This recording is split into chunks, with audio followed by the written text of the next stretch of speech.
Na tela. Pois bem, galera, reloginho rodando nossa aula nessa manhã, nesse sabadão, né? Estamos aqui com o primeiro ano, aonde hoje nós iremos corrigir as atividades do módulo 4, né? Que foram passadas ontem. Vamos corrigir gradativamente do capítulo 11, que fala sobre a colonização da América Espanhola, nas páginas 24 até, né, a página 34. Professor, é tantas páginas. Mas vamos, né, corrigir gradativamente, beleza?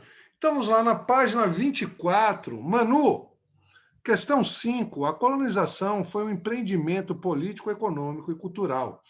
Caracteriza-se as bases da dominação cultural espanhola sobre a América.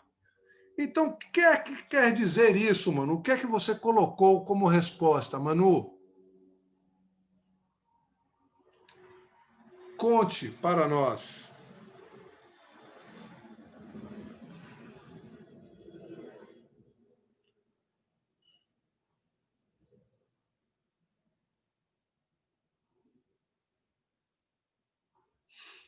Manu ou Mateusão, responderam?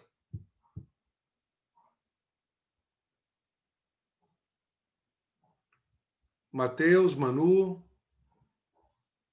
cadê vocês? Eu estou aqui. Então, Mateus, você respondeu essa questão 5?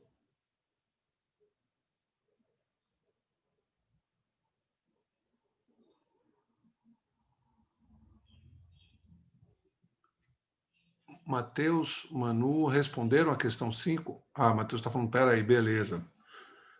Então, vou fazer, enquanto o Mateus está pegando, né, o módulo, resolvendo, eu vou responder a questão 5. Manu caiu, mas Manu já deve estar voltando. Então, a questão 5.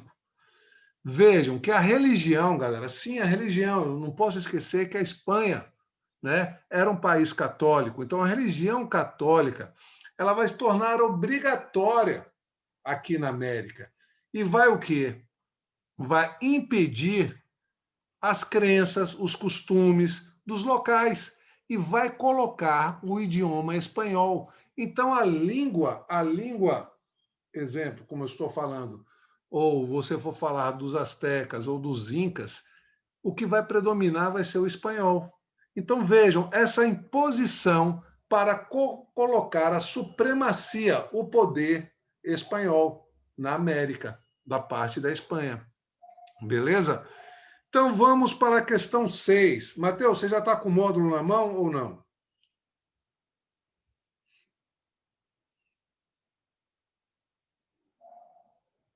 Olha, Manu voltou. Manu! Alô, Manu? Oi. Você pode ler para a gente a questão 6? Leia o texto abaixo e discuta. Vamos discutir, eu, você e Mateus, né? A seguir sobre esse texto. Pode ser?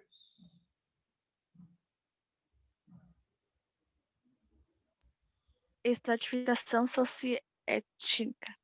Então, vamos lá. Socioétnica. Então, estratificação. O que é uma sociedade estratificada? É uma sociedade desigual, né? Ela é desigual. Então, vai lá, Manu. Negros e índios. Vai lá. Negros e índios subordinados e evitados pela conquista, pelo regime colonial e pelas formas de trabalho impulsório a que Compulsório. Obrigados. a que se viram submetidos, eram percebidos como inferiores pelos colonizadores. A transferência da percepção de tal inferioridade do índio conquistado e do negro escravo às etnias indígenas e africanas em si em um bloco, por extensão às populações mestiças, tornou-se um poderoso instrumento de justificação ideológica do trabalho forçado e de perpetuação da ordem social vigente. Tanto nas colônias escravistas quanto naquelas que predominaram a variadas formas de trabalho indígena. Surgiram sistemas socioéticos de classificação e estratificação que acabaram recebendo sanção legal.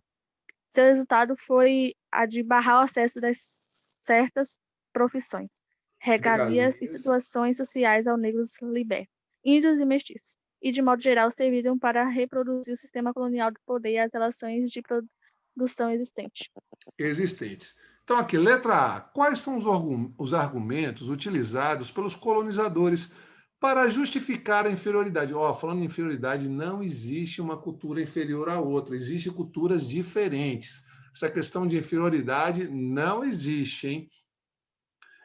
Do indígena e do africano. Você respondeu essa, Manu? Botei sobre a religião. Muito bem. Por que sobre a religião, Manu? Eu falei na resposta, na questão anterior. Vejam, a Espanha e Portugal, mas estamos falando do lado aqui, do outro lado do Tratado de Tordesilhas, que pertencia à Espanha. É um país católico, como Portugal também é católico. Então, sendo assim, eles vão querer colocar nesses territórios, né, a religião católica. Por quê? Vocês lembram das cruzadas, aonde, né, eles perderam para os muçulmanos? Então, eles não vão querer mais perder território para ninguém. Então, vejam só, Manu, na religiosidade, pois os nativos eram pagãos. O que quer dizer pagãos? É que eles não eram fiéis, né? Ou seja, eles não aceitavam a mesmo Deus que era dos católicos. Então, para os europeus, eles eram pagãos, porque eles não tinham a religiosidade plena, né, dos europeus, né? Não conheciam a fé plena, melhor dizendo. Sendo assim, tinham que ser convertidos para que sua alma fosse libertada. Então, vejam só, para os europeus, a escravidão indígena, ou melhor dizendo, a escravidão, né, africana, ela era de uma forma aceita, porque eles achavam que pela cor do africano, eles não tinham alma. Então, eles tinham que trabalhar para que essa alma conseguisse se libertar, né?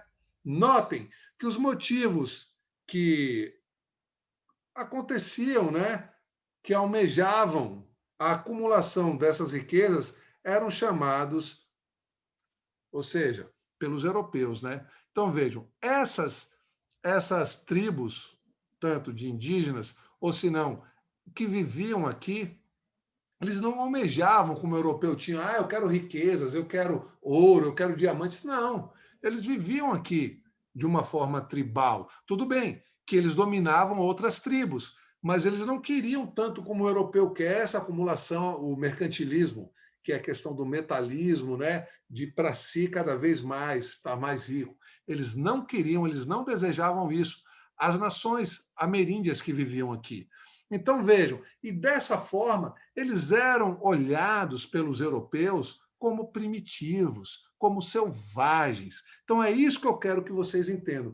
Como a religiosidade católica, aonde os espanhóis, quando chegaram aqui, eles vão impor. Então, vejam que isso, os ameríndios que viviam aqui, eles vão ter que o quê? Cessar a cultura, estagnar a cultura deles e começar a ser implantada a cultura do espanhol. Então, eles eram politeístas, vão começar a ser monoteístas, e aqueles que não querem, né, aceitar isso vão ser exterminados. Então, é essa visão que eu quero que meu aluno tenha, que ele busque. Então, vejam, é como se o seguinte, Matheus Souza, Manuela, Hilário e Brandão fossem, vamos dizer, Matheus é Incas, Manuela é Azteca, Hilário são os maias. Eu sou espanhol, eu vou querer colocar a minha religião, o meu Deus para vocês. Mas me diga uma coisa, Manu, eu colocar o meu Deus, você tem o seu Deus, quer dizer que você é ultrapassada, você é primitiva? Você concorda com isso? Não. Não. Então vejam só, porque querendo ou não, quando eles chegaram aqui, eles ficaram com olhos arreganhados e falaram: meu Deus do céu, ele já tem um sistema econômico colocado, né? Já tem todo um sistema de arquitetônico também. Eles já viviam, né? A civilização já vivia, já existia uma civilização, melhor dizendo. Então, eles ficaram perplexos com tudo que existia nessas civilizações. E vão Eles eram chegar... obrigados a ter a fé. Exatamente, eles queriam obrigar a ter a fé, os mesmos costumes, né, dos europeus. Aí vem Eles não aquela aceitavam. questão do eurocentrismo. Europa como centro do mundo, beleza? Vamos aqui na letra B. Entendido isso, Manu? Entendido isso, Lari e Matheus? Tudo entendido? Yes. Então vamos lá. Letra B. Segundo o texto, quais foram as consequências da discriminação racial? Você respondeu, Manu? Bom, eles eram classificados e estratificados. Ou seja, os não europeus e os não brancos, eles vão ser classificados, aonde vocês verão que nessa sociedade alguns vão ter privilégios e outros não privilégios.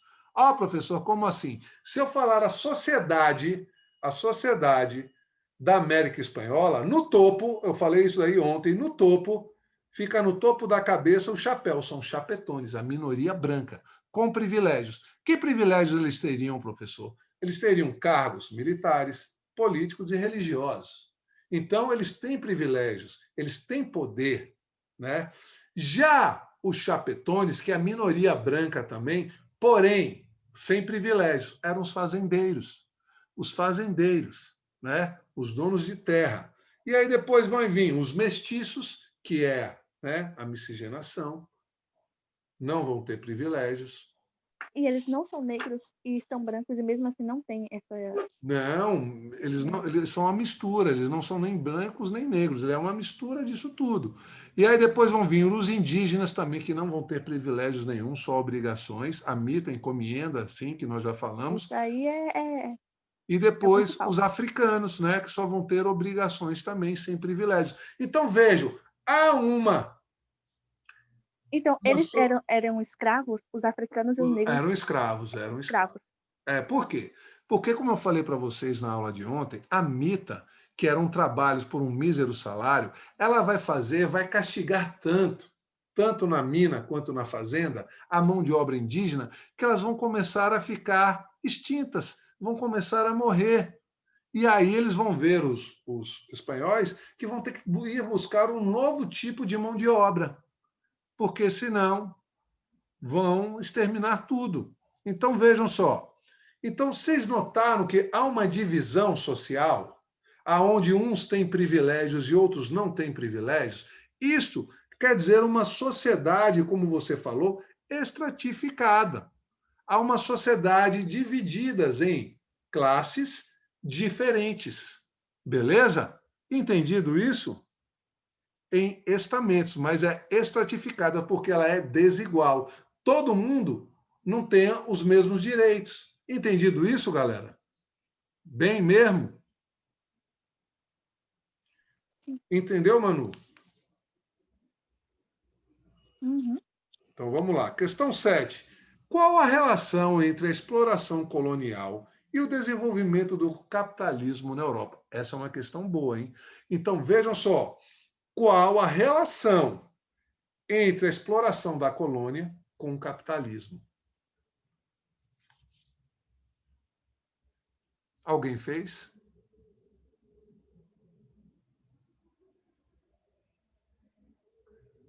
Manuzinha, você tem alguma coisa a dizer, Manu, sobre essa questão 7?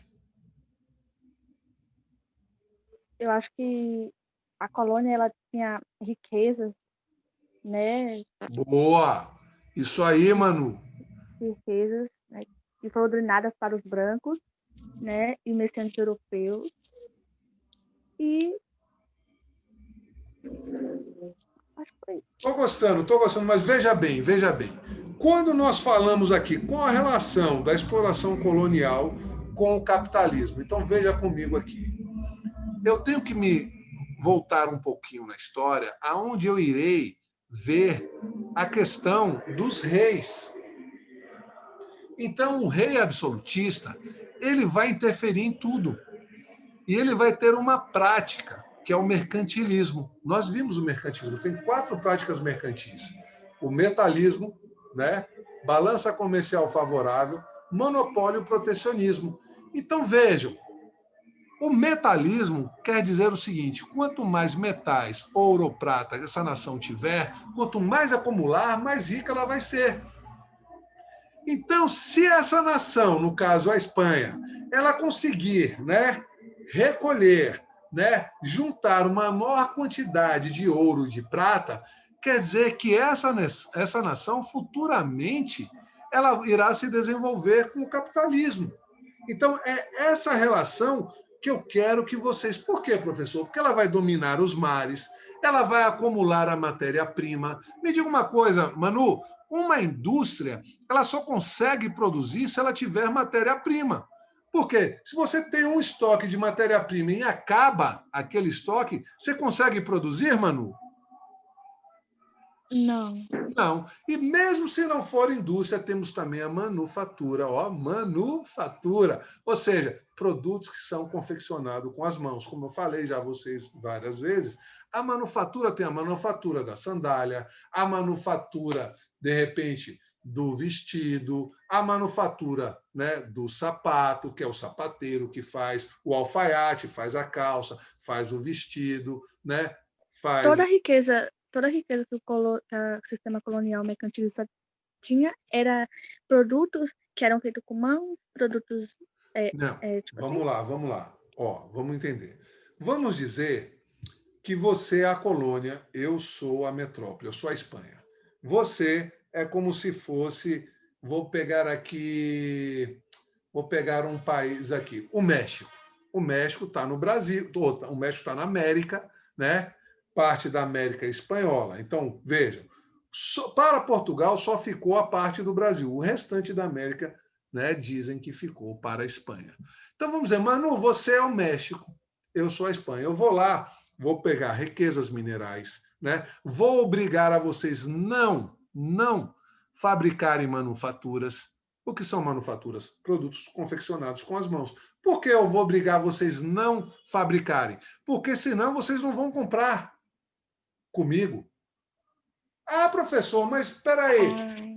Se eu, Manu, sou a Espanha, fabrico sandália e você fabrica a sandália, mas sua sandália ela é bem artesanal, ela não tem a qualidade da minha sandália, mas você está calçada. Claro que eu vou ter mais lucro porque as pessoas vão querer a minha sandália do que a sua, ok? Ou seja, se a sua sandália não tem o requinte da minha sandália, ela não é, de repente, industrializada. Exemplo, a minha, ela, pela questão do frete, tudo pode ser um pouco mais caro do que a sua. Se você está vendendo a sua lá na colônia, lá no México, eu vou deixar de vender aí. Você concorda comigo? Eu não vou vender tanto se você não estivesse vendendo. Você vai ser uma concorrente. Então, eles vão proibir. Então, a metrópole, que é a Espanha, ela vai proibir nas colônias a produção de manufaturas. Então, ela vai querer o quê? Abrir um mercado de trabalho, ou seja, ela vai buscar as suas riquezas, Manu, aí no México, ó, riquezas minerais, né? Enfim, matéria-prima para produzir produtos, e depois ela vai querer esse mercado para ela poder vender tudo que ela produziu. Então vejam como a metrópole é cruel. Ela vai, é que nem fosse um vampiro, um morcegão, ó, ele pega aqui no pescoço, vai sugar até a última gota de sangue. Entendido isso? Ou não? Tá. Entendeu mesmo ou não? Tá de boa. Então vamos lá, questão 8. Questão 8. Entre os que haviam acedido à classe de encomendeiros, existe um caso muito revelador, de tal modo é espantoso. Juan Valentim, escravo negro, que tinha fugido do México, olha lá, mano, do México, hein? Fugido do México, do México, e que passando sabe Deus por que aventuras tinha chegado ao Peru. Caraca, o cara saiu, olha no mapa aí, saiu do México, né, lá perto dos Estados Unidos e chegou aqui no Peru, né? juntando-se a Valdívia no momento em que este partia para a conquista do Chile. Depois da vitória, os seus serviços foram recompensados pela concessão de uma encomienda em Concepción, né, sem que as suas condições de escravos fugitivo, ainda por cima, constituiu um obstáculo. Casou-se, teve 2 filhos e morreu em 1553, na derrocada de Tucapel. Então, vejam, explique o significado dos termos encomendeiro e encomenda. Encomienda, que é melhor dizendo. Encomendeiro, né? E encomienda. Então, há uma diferença em encomendeiro e encomienda. Manu, você fez essa questão? Encomendeiro é aquele que recebe uma encomenda, Então, que veja isto lá. é Ó, a então, doação muito de bem. Peraí, terra. rapidinho. Então, encomendeiro é aquele, como o Manu falou, ele recebe, né, a encomenda, isto é, a doação. A doação pode ser em terra, pode ser em ouro, pode ser em prata, pode ser uma estrada, uma ponte, né? Continua, Manu. Terra já dotada de certo número de servos e indígenas, cuja função será tanto a subsistência da colônia quanto a transmissão da cultura europeia. Muito bem. Então, vejam. Ó, Manu deixou bem claro isso. Encomendeiro, como o Manu falou, né? É aquela pessoa, né, que recebe uma encomenda, isto é, uma doação. E já o encomendeiro é aquele cara que ele vai fazer junto ao ameríndio, né, uma relação de troca, aonde ele vai catequizar, colocar a religião, né, católica em troca de serviços. Tinha Beleza? pensado que encomendeiro é aquele que encomenda algo para outra pessoa, mas Não, ele recebe. encomenda é isso. Ó. Encomendeiro é aquele que.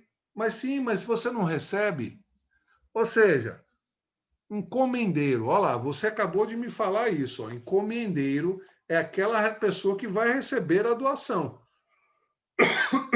Encomenda é aquela relação, né, de troca, aonde vocês viram que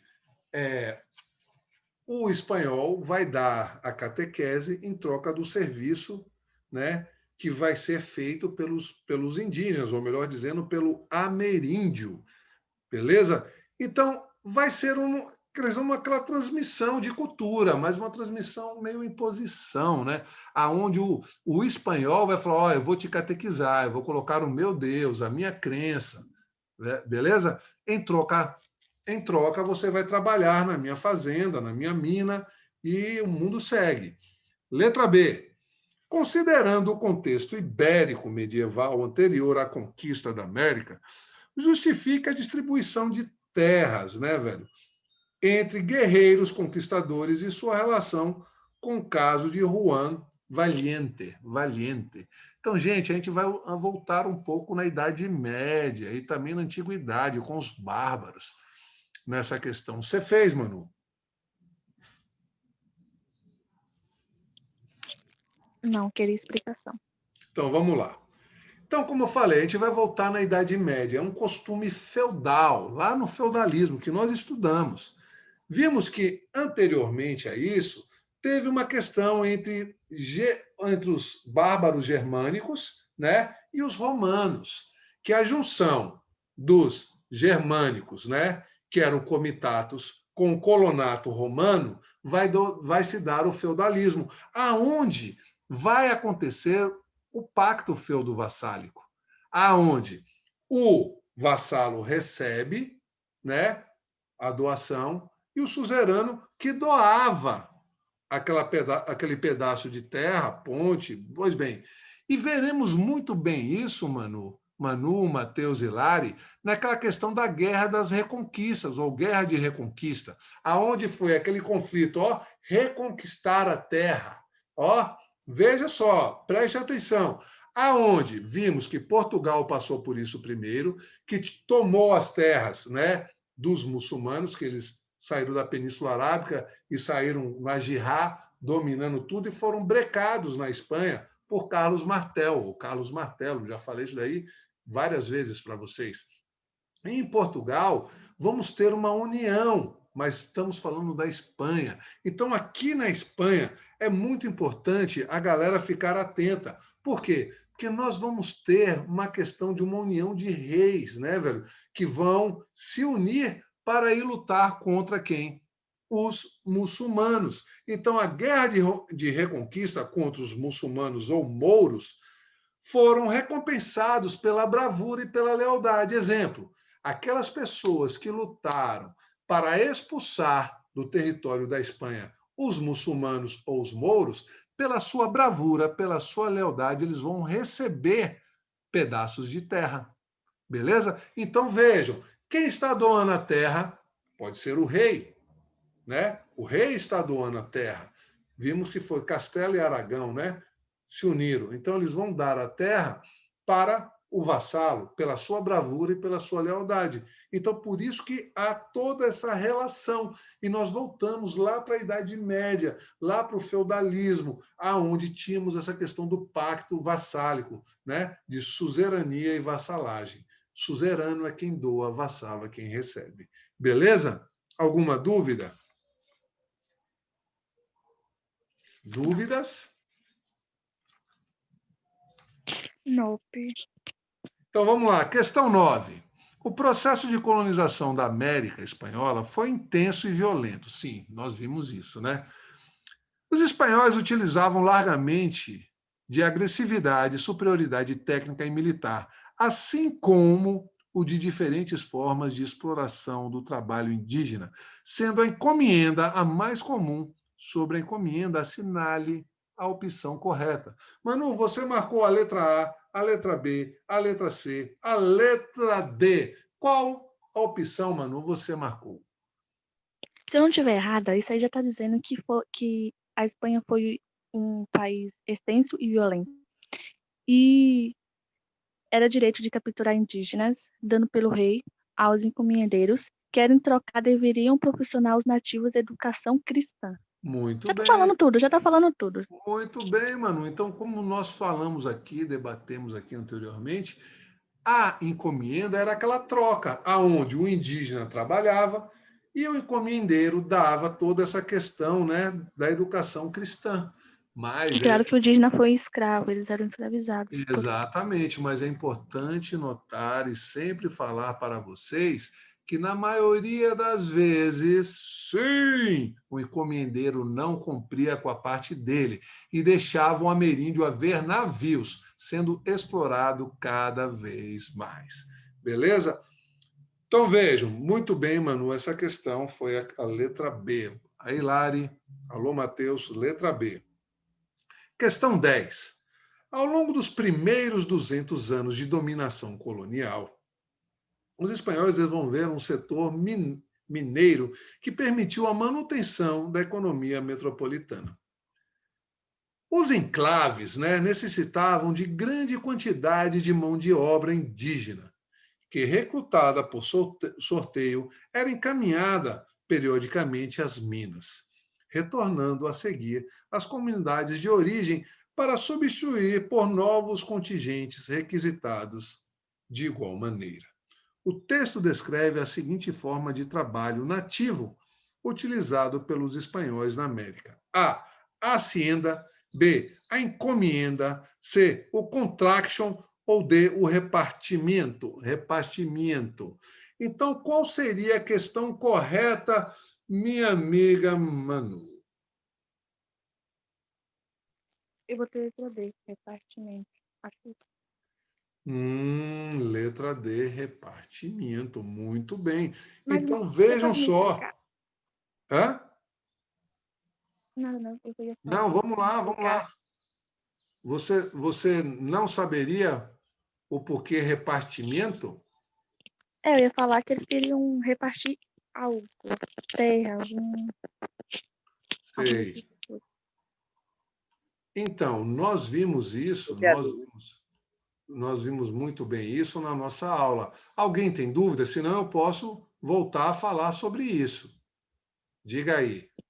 Sobre a questão do repartimento. Por quê? Só isso que eu quero saber. Então, vamos lá. Então, eu estou vendo que Manuzinha perdeu a aula sobre a conquista da América Espanhola. Ou entrou depois, mas não tem problema. Nós voltamos aqui, né? E falamos toda essa questão de não só repartimento. Você sabe as outras questões também que está falando aqui, como aqui, ó, hacienda, encomienda. Com encomienda nós já falamos. E o repartimento. Mas hacienda, você sabe o que significa, Manu? Não. Então, é bom a gente repassar isso. Hacienda, Manu, tem a ver com fazenda, certo? Hacienda é como se fosse uma fazenda. Então, é essa concepção. Me diga uma coisa, o nome fazenda tem a ver com essa questão de sempre estar precisando de uma fazenda, nunca para de você investir nela, porque sempre tem que arrumar uma cerca, né? Tem que plantar capim, tem que colher, tem que semear, enfim, sempre vai precisar de manutenção. Então, Manu, hacienda significa uma propriedade, uma fazenda. O repartimentos, Manu, presta atenção, consistia no emprego da mão de obra forçada dos habitantes do continente na exploração dos metais. E depois ele ia receber pelo trabalho uma quantidade mínima, beleza? Que podia ser em minerais, mas era bem pouca. Beleza, Manu?